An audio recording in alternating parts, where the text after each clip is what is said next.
Hey folks, AWR Hawkins, Breitbart News. Great to be with Don Jr. again. Good to see you, man. Good to see you.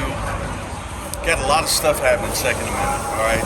Now, we just covered at Breitbart that there was an incident in this city on Wednesday where a gentleman went into an Amazon facility, opened fire, but he was stopped because one of the workers was armed. It was a contract worker. And you know, you read that, and you think about that. How important is it that America continues to be a place where people can be armed to defend their lives, to defend their liberty? How important is it? There's nothing of more importance. In terms of our ability to backstop all the other amendments, all the other freedoms that we have as Americans, that's what the Second Amendment does. I read an interesting stat, it was last month or the month before. Those kind of incidences where a private armed citizen stops an active shooting incident or anything else like that are grossly underreported by the FBI. The same people that want to defund the police and want to take away your guns don't actually talk about the fact that it happens much more often than you think, which is, a good guy with a gun stops a bad guy with a gun. You stop the good guys, you will be able to stop them from getting guns because they're not going to break the law. The bad guys will always get them. As long as that somehow exists, and frankly, there's no way to stop that, it's absolutely paramount. But it's amazing watching, like all the other statistics that have been manipulated, that the FBI would underreport just how many times that exact scenario happens, where a good guy with training and discipline actually stops those kind of incidents from becoming true disasters, or significantly worse than they already are, is underreported because they don't want the American public to understand just how effective the Second Amendment actually is. Well, you mentioned the FBI, so let me go to the DOJ real quick. You have Biden's DOJ that is going to put out a ban. It's anticipated this week, but we don't know the exact date, so it could be 2 weeks from now. But they want to ban pistols with stabilizer braces, even though that was developed for combat veterans. Explain it.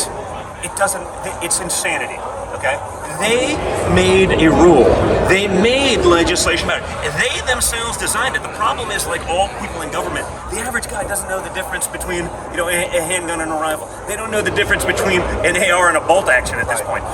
Semi-automatic, fully semi-automatic, whatever, 30 round, semi-automatic magazine, high-capacity clips. They don't even understand the vernacular, let alone how it works in practice. They made these rules. Millions upon millions of Americans spent their hard-earned dollars to be able to defend themselves following their rules. They want to turn those people into criminals, into felons, because they themselves didn't understand what they were doing. It's absolutely asinine. It shouldn't stand.